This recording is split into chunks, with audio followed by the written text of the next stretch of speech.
بسم الله الرحمن الرحيم تنزيل الكتاب من الله العزيز الحكيم إنا أنزلنا إليك الكتاب بالحق فاعبد الله مخلصا له الدين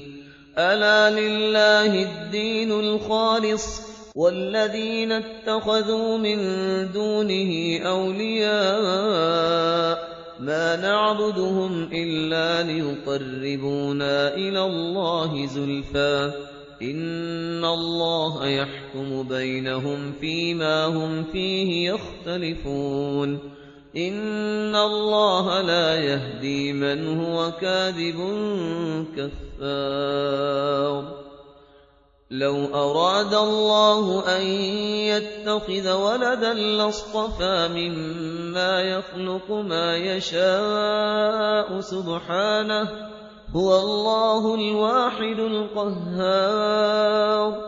خلق السماوات والأرض بالحق يكور الليل على النهار ويكور النهار على الليل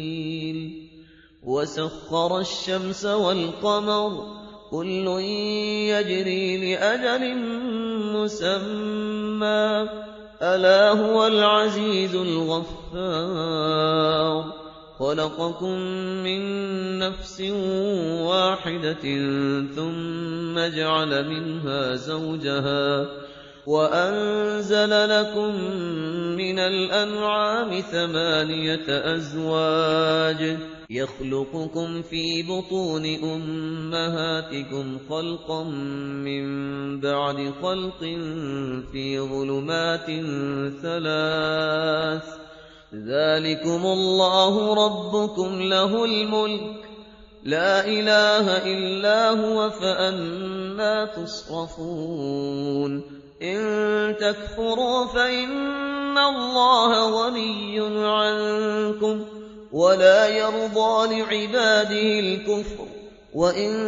تشكروا يرضه لكم ولا تزر وازرة وزر أخرى ثم إلى ربكم مرجعكم فينبئكم بما كنتم تعملون إنه عليم بذات الصدور وإذا مس الإنسان ضر دعا ربه منيبا إليه ثم إذا خوله نعمة منه نسي ما كان يدعو إليه من قبل وجعل لله أندادا ليضل عن سبيله قل تمتع بكفرك قليلا إنك من أصحاب النار أمن هو قانت آناء الليل ساجدا وقائما يحذر الآخرة ويرجو رحمة ربه قل هل يستوي الذين يعلمون والذين لا يعلمون إنما